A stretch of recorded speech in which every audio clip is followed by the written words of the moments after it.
Are you looking for inspiration on a daily basis? Well, check out Deal to Heal Tees.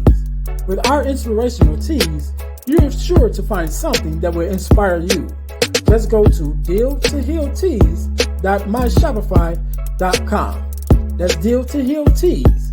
Put some inspiration in your situation. Wear inspirational tea and be inspired all day.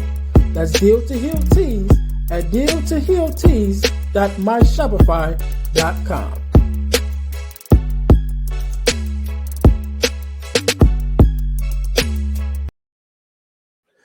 Hey guys, this is Earnest James, host of the Deal to Heal with E. James podcast, and I got a question to ask you. Could you buy me a cheeseburger? Better yet, could you buy me a value meal? Yes? Well, guess what? I don't need a value meal. However, for the cost of a value meal, you can support this podcast to keep us on the air. Just go to Patreon/Deal to Heal podcast and choose any one of the 3 tiers that's available. And if you just want to make a one-time donation, go to Cash App and make a donation to $EJames, the number 418. Make a one-time donation to the Cash App, or again, go to Patreon to support this podcast and keep us on the air. Thanks in advance. Be blessed.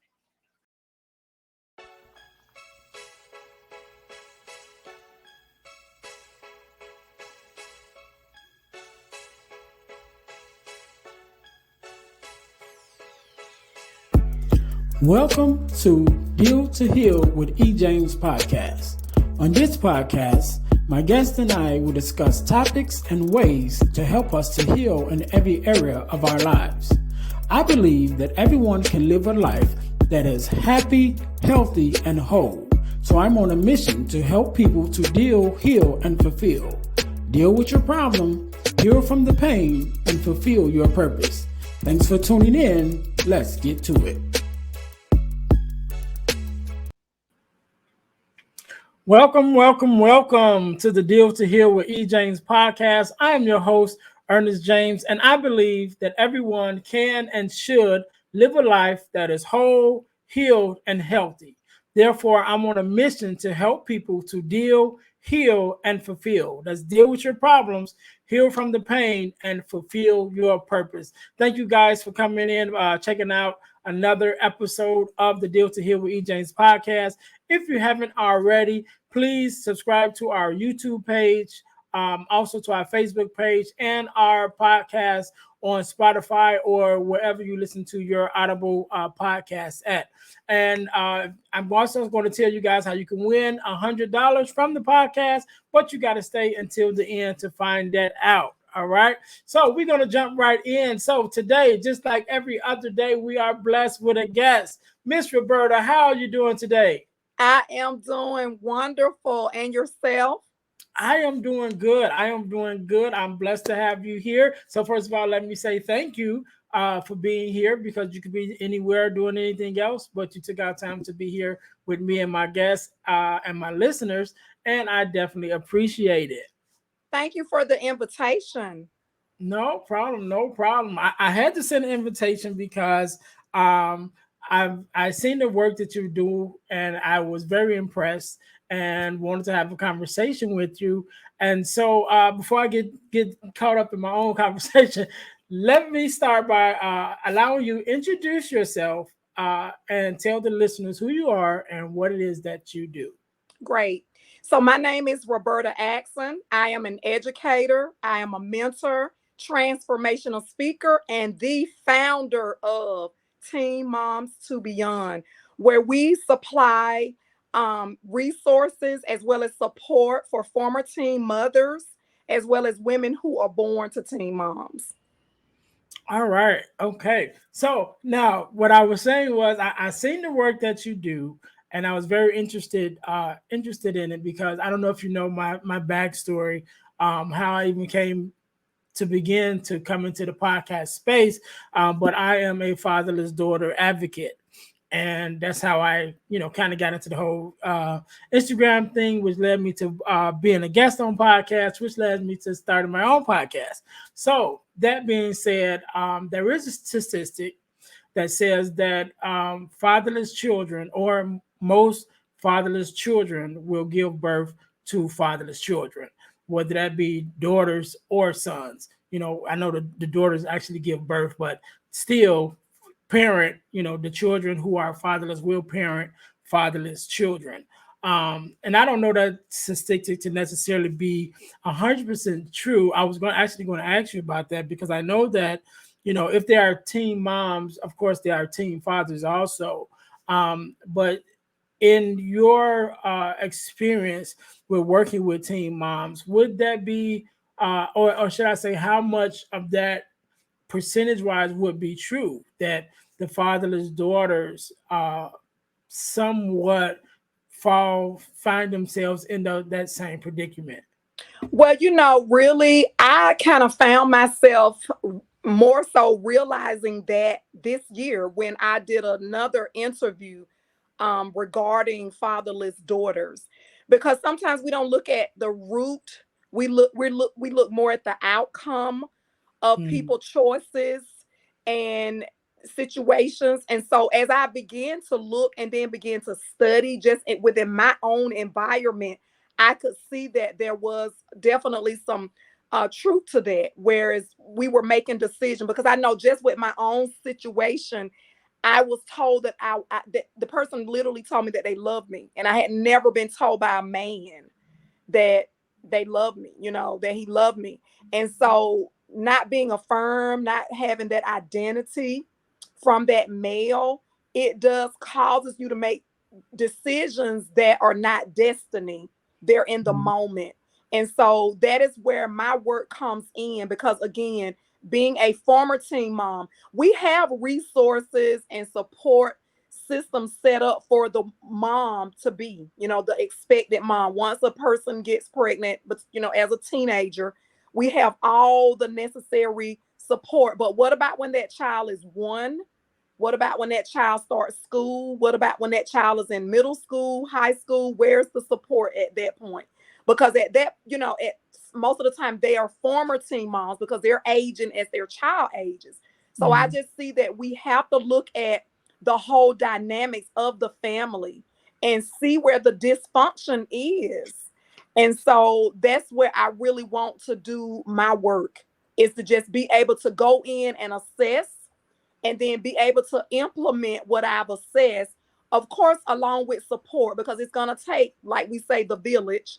So it has to be the right village, because we're doing work, but as we come together, just like even with your platform, and having the different guests on to speak to those different situations, those different areas, it's going to help families, and it's going to break the cycles, because that's what we want to do, is not to allow those broken children that get pregnant, because again, you have dysfunction because you don't see yourself as value, as worth. So you're making choices that are not valuable, that are not likely to bring success to you. And so that's how we spiral out. And then of course you're judged sometimes because you're ashamed to ask for the help, and then you're judged because you don't ask for the help. Right. And that was one of the things I wanted to touch on real quickly, because I know that if we are to be successful with helping, the teen moms, one of the things that we have to have, or they have to have, is support. And so when I think about it, how much support do most of these young women get from their families? Because that, I would think that would be the first, first line of defense would be, you find yourself in this predicament, that hopefully you can fall back on your families. But I do also know, like we mentioned earlier, that a lot of times it's a pattern. So chances are that if you are teen mom, maybe your mom was a teen mom, and how that works. So when we're talking about, just the young ladies that you've come in contact with, how much involvement, do the families play in helping the young girls out for the most part? Well, Ernest, I really think it's gonna vary, because again, with shame in those choices that well, I call it untimely choice. Mm, The untimely choice of getting pregnant and having the baby. So there's gonna be some shame with that child as well as with the family. And so sometimes that shun or the embarrassment, they're pushed to just really isolate. So they don't get all of the support that they need to have that full participation in bringing forth that child in a healthy environment. So that's where again you're looking at people that are outside of the home sometimes Mm. become that support because it's not directly the family. Now my mom and my mom's husband, my stepdad, they were supportive, but it was still limited because again my mom had me at 16 and I had my first son at 15. Mm. So it was still a limit. There were limitations there to what they could do because of just her upbringing, having me at an early age. So again, the continuation of generational cycles and curses and patterns and behaviors, we have to again assess the root causes. What is the reasoning behind it? And then being able to really look at ourselves and own our part of it. And sometimes parents don't want to do that. So that's when they're like, hands off, I raised my child. It's a lot of dynamics that go into that. And so again, being able to get in there and support them. And that's why me being an educator, when I'm able to take it from a teacher's standpoint, to where if you're educating and you're allowing that child to develop their identity, their self-worth, their self-esteem, then they can believe and go forth to do better at being in their parenting. Because sometimes we have to remember some people don't have the best of parents. Mm-hmm. They don't have the unfortunate. It's unfortunate, but it's true. And we don't want to always assess that. And we don't always want to have those real conversations as it relates to that because sometimes you just don't want to step on the toes. But then you look at the broken systems because those children will become adults. My son is in his 30s now. And he shared with me, mom, looking around sometimes when I do look at other people that were born to a teen mother, he said, I'm different. I'm different. But again, being able to self-assess, and Mm-hmm. realizing what I needed and then asking for it. Because again, with pride and shame, we're not always going to ask for what we need because we don't know how to ask. We don't know what we need. Right. Yeah, and just to go back to something that you said a little earlier, I can attest that sometimes our children just get caught up in situations, and as parents, we don't always have the answers.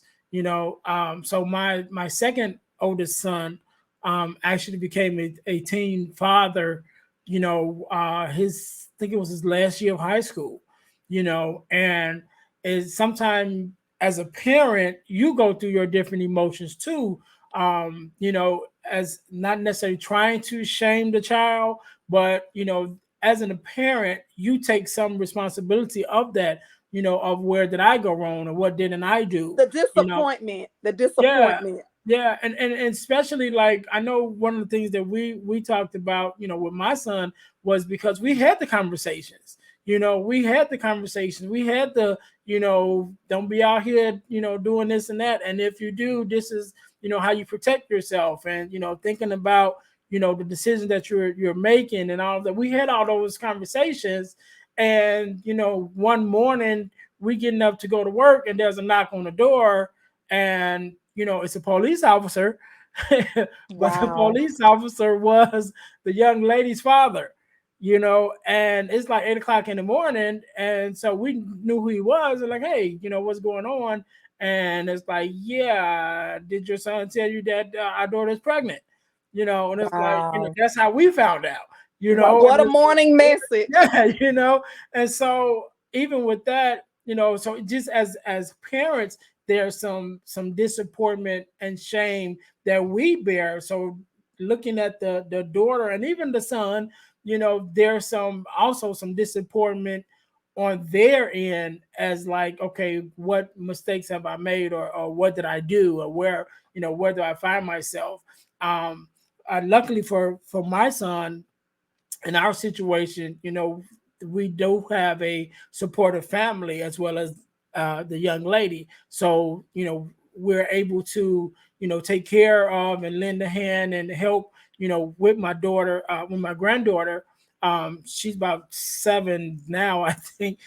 She's a big girl now. But, we were able to help them with that process and give them time to learn as well as teach them.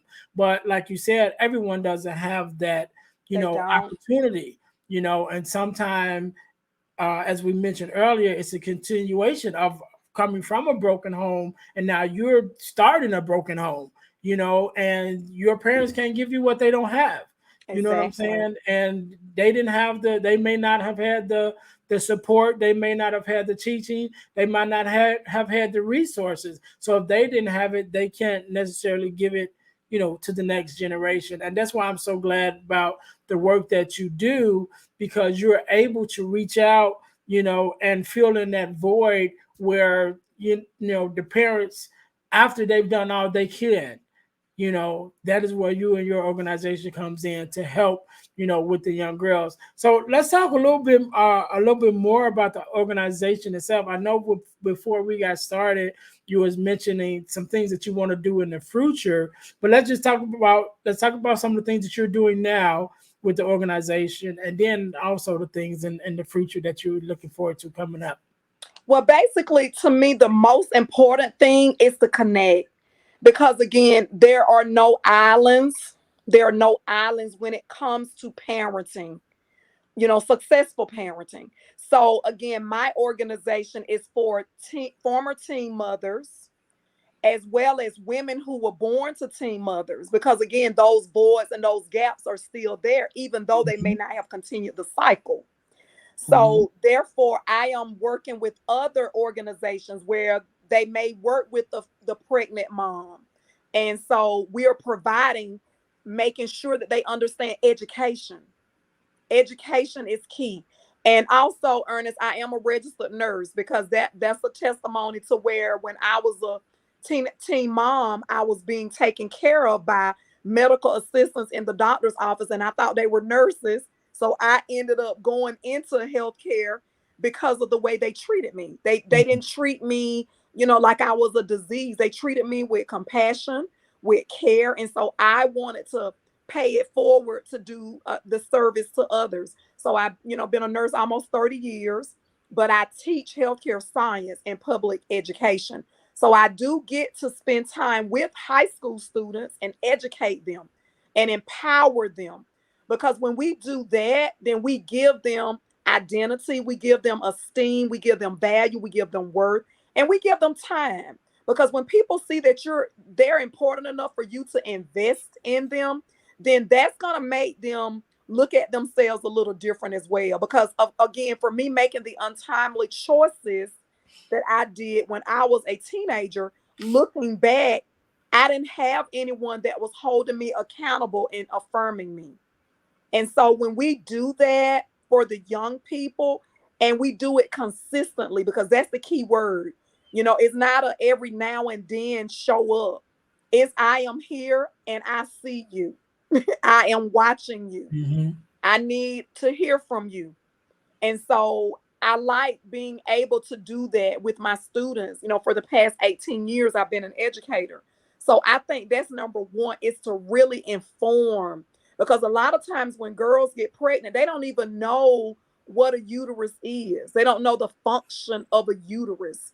They don't know what a fallopian tube is. They don't know the function of ovaries and a fallopian tube. So for us to educate and inform and empower them, then they can see themselves differently, because they'll understand the purpose, they'll understand the function, and they'll understand the worth and value of not just themselves, but their entire self. Yeah, and I like one thing that you said, that you guys treat former teen moms, right, who may have be adults now, right? They So one of the are. things, yeah, one of the things that I before I started being a fatherless daughter advocate, one of the things I did, I had a male mentoring program. And in my male mentoring program, that was one of my things was I try to reach the young men within the high school age, but then also reach out to those who may be out of school, because that same thing is, if you don't get the lessons that you need as a young man, then you turn into an adult man who still don't have those lessons. Right? Who still Exactly. need those lessons. And a lot of times we forget that, we think, oh, you grown now, but we wonder why as adults we do some of the things that we do that may seem childish and like you should know better. No, they shouldn't know better because they never was taught better. And so I'm glad that you all do that, to be able to reach out to the mothers who may have been teen mothers, who may not be a teen anymore, but still need that same support that they never got as a teen. And not allowing them to be shamed. Just like what you just said. Think about the young men that you mentor and how comfortable they felt sharing that, hey, I didn't learn my multiplications in third grade, fourth grade. I'm still struggling. I don't know how to tell time. I don't know how to write in cursive. But again, allowing that safe space to where they can share, and then we get them to where they need to be. We assess where they are, but then where are they going is the priority. It's not about where they are really. It's about where they're going. And so that's what I tell my students. It's the way you come to me is not important to me. It's the way you leave. What did I do to empower you, to make you better? Because you're going to make me better just by being in my presence. But Right. I need to make you better. And I need to make sure when you leave me that you are equipped. And so again, and then not shaming them because that what they didn't learn. And see, again, that's a part of my testimony because of the background and trauma. There are so many learning gaps there that it's taken me longer to do things, but to become a resilient person and not giving up so that I can go and share my testimony and say, listen, you can do it. I am here to walk with you. I'm here to support you and really be there because again, we don't see that. We see how people abandon, we see how people reject people, but then what are we going to do differently? How can we do things differently? Yeah, and I'm so glad that and and I always say this, that there's a reason for everything, and sometimes we go through things, and one of the quotes that I always say is, sometimes God gives us things, put us in positions, or allow us to find ourselves in positions, and we have to make a choice of whether we're going to be a victim or a victor over that situation. And those of us who are able to come out on the other side as victors, it then becomes our responsibility to go back and help those who are still victims. And so that's what I love about your story, because you were a victim at one point to this circumstance that you were in, and you overcame it, and then went back and began to help those who are still in the midst of it. And I really appreciate that. So we were talking, like I said, before we started recording, and you were mentioning about, the future of the program and some things that you guys want to do even for next year. Can you share some of that with us? Oh, yes. Well, we're in the beginning stages of planning the first Teen Moms to Beyond experience. So this will be where I have speakers because my 5 pillars are self-care, time management, money management, Mhm. personal development, and professional development. And I just see that in sequential order because first and foremost, you have to learn how to take care of yourself. And you cannot take care of yourself if you don't value yourself.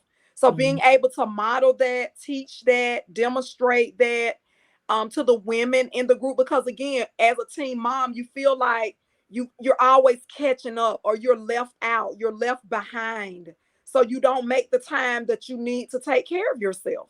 And it's important that you're teaching your children to take care of themselves. So if you're not doing it, they're not learning it.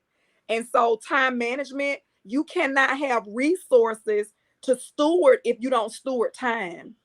Time is a resource just like money. So I think that by learning how to organize your thoughts, your days, your plans, your goals.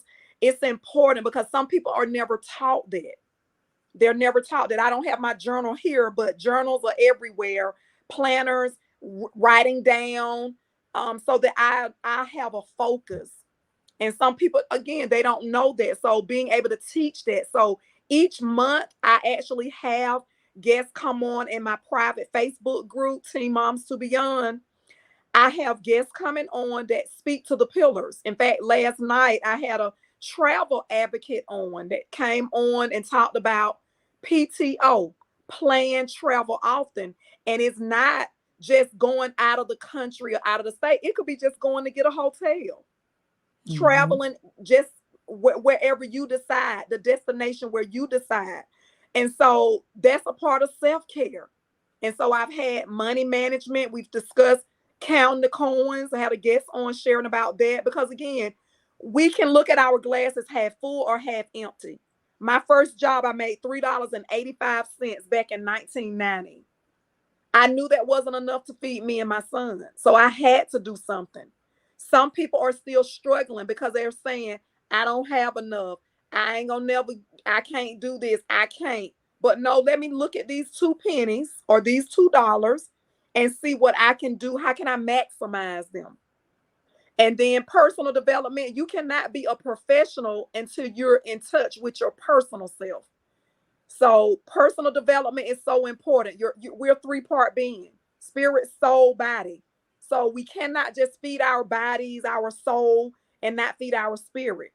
We cannot just only feed our spirit and not feed our soul and our body. So being in tune, being self-aware of who I am and why I am in the earth. You know, when I found out about the way, the circumstances surrounding my birth, I could choose to either focus on how I got here or why I'm here.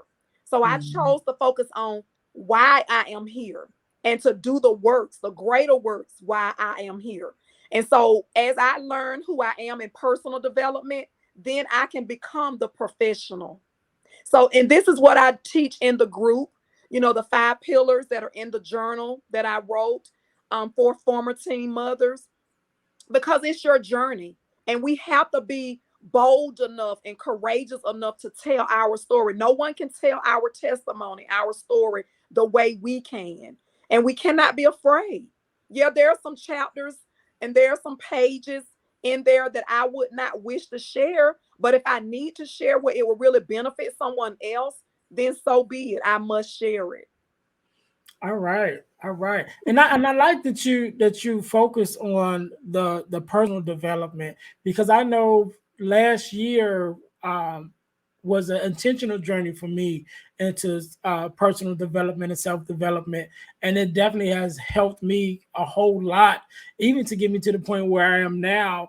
Being comfortable behind the mic, being comfortable, to be, on a Zoom, not the Zoom, but on a video or whatever, because I've begun to do workshops and things like that. And I've always, not always, but I've spoken, in front of people as a minister. So I've always done that.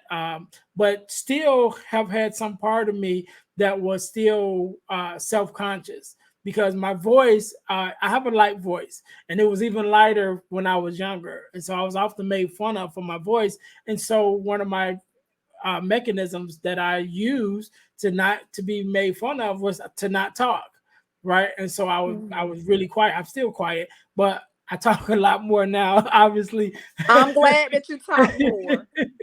But it took some work for me to get comfortable with my own voice, because Yes. of the things that I went through as a child. And still I would have all these thoughts that I wanted to get out, but it was like, well, if I say something, then it's, people, I might get made fun of, whatever. So going through that development, that personal development, that journey, has helped me a whole lot. So I'm really glad that you guys, focus on that with the young ladies, because like you said, definitely starting with your self-worth and learning that you are worthy and that you are more than your situation, Yes.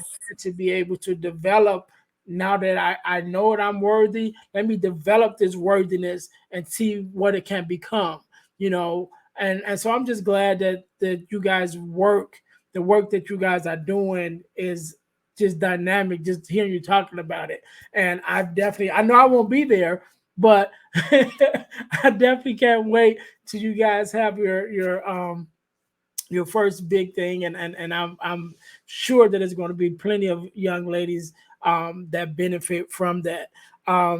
But so going to a little something that you said before, just listen to your things that you were talking about. Let's talk a little bit about choices, change, and commitment, right? Mm. Because I know that starting off, right? Just starting off to even to be in that position was some choices that was made, you know, and coming from the man's point of view, talking to young boys, you know, one of the things I always say is two things that makes you an adult, right? That's responsibility and respect. And the more responsible you are, the more respect you will get, you know. And so Wow. being True. young and making those not necessarily best decisions that in some point, you know, maybe a little irresponsible, you know, there are some things that we have to learn about, you know, making choices. So when you're speaking with the young girls about, you know, even some of the choices that they have already made, you know, and the consequences of those choices, how do you teach them, you know, to, okay, from here on, let's focus this way when it comes to making our choices? And I like the way you said that from here on. That is why it's called Teen Moms to Beyond.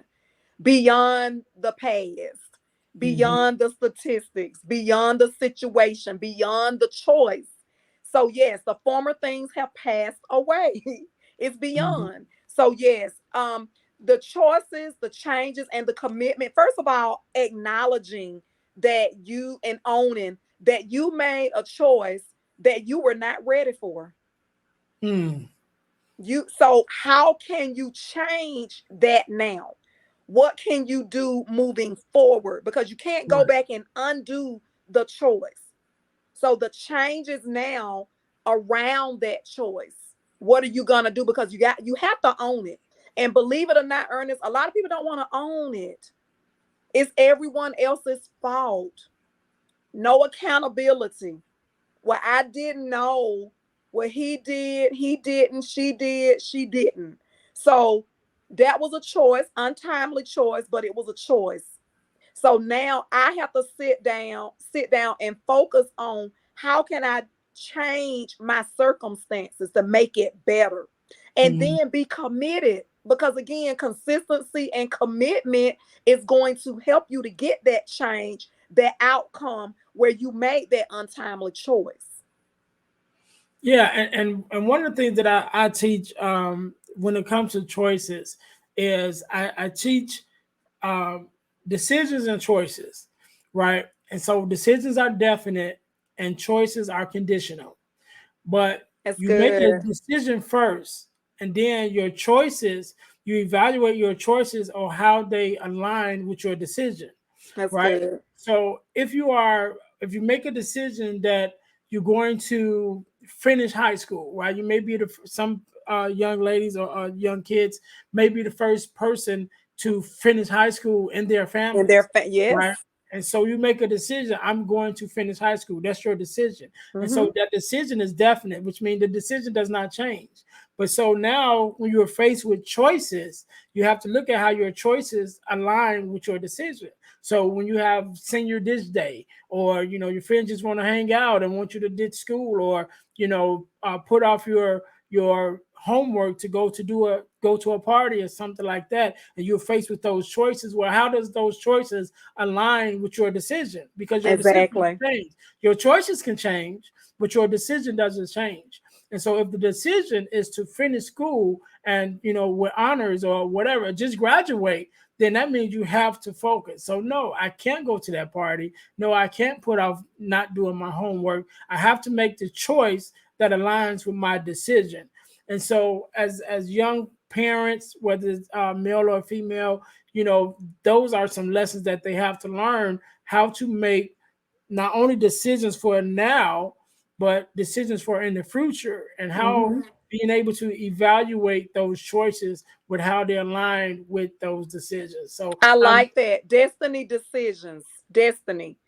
I yeah. like that. And even with what you just shared, it goes, in the opposite direction where I said change, where I say choices, change, and commitment. You're saying be committed, and then you have the change, and then you have the choices. Are they Mhm. supporting? So I really like that. I like that point of view. Yes, ma'am. Yes, ma'am.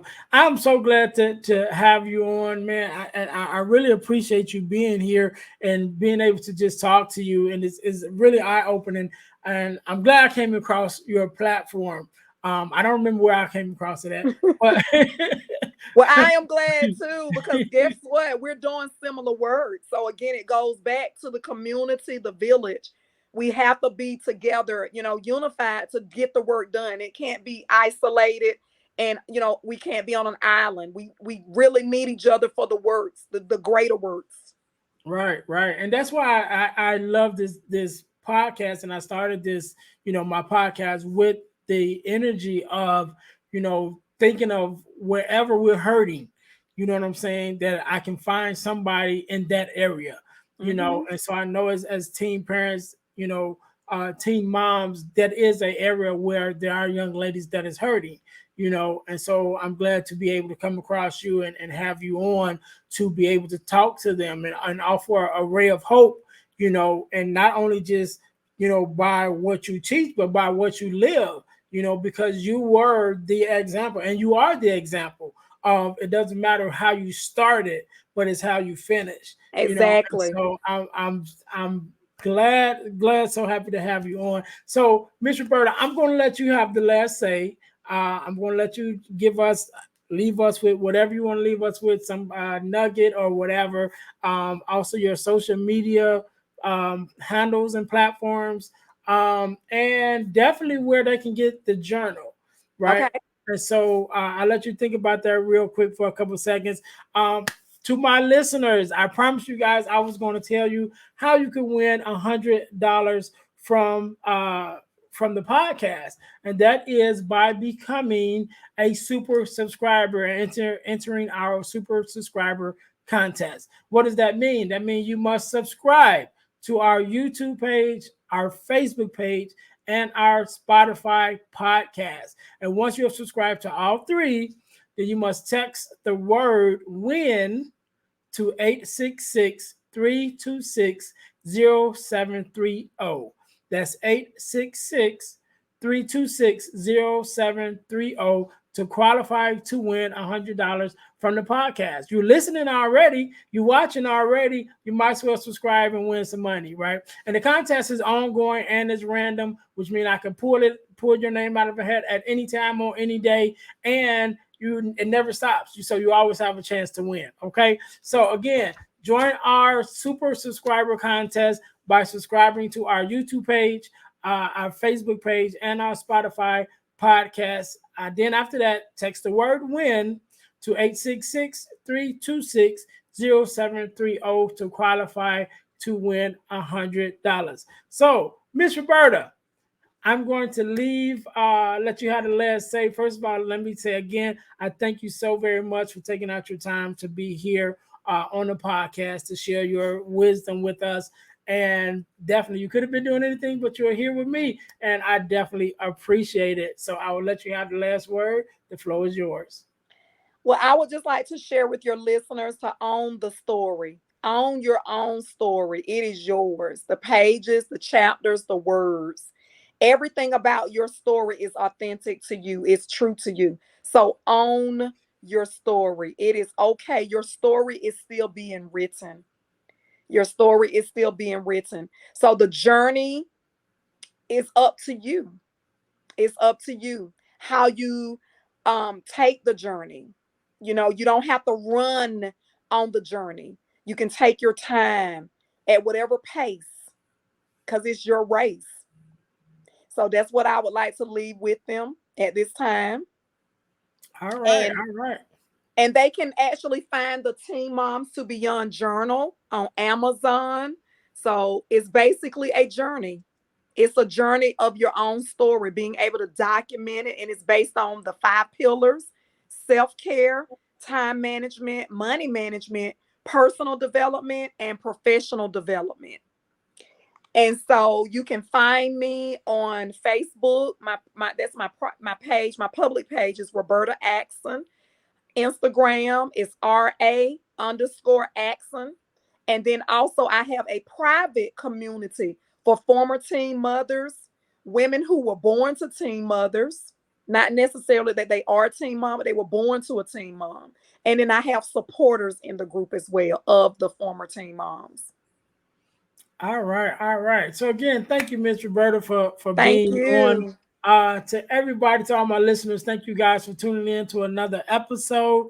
And remember, this is the Deal to Heal with E. James podcast. I'm your host, Earnest James, and our mission is to help you guys to deal, heal, and fulfill. Deal with your problems, heal from the pain, and fulfill your purpose. Until next time, we will see you guys next week. Be blessed. Hey guys, I know you're enjoying the podcast. However, don't forget to join our text line at 866-326-0730. That's 866-326-0730 in order to receive text messages with new events and things that is going on and new episodes as they release. All right, see you in a minute.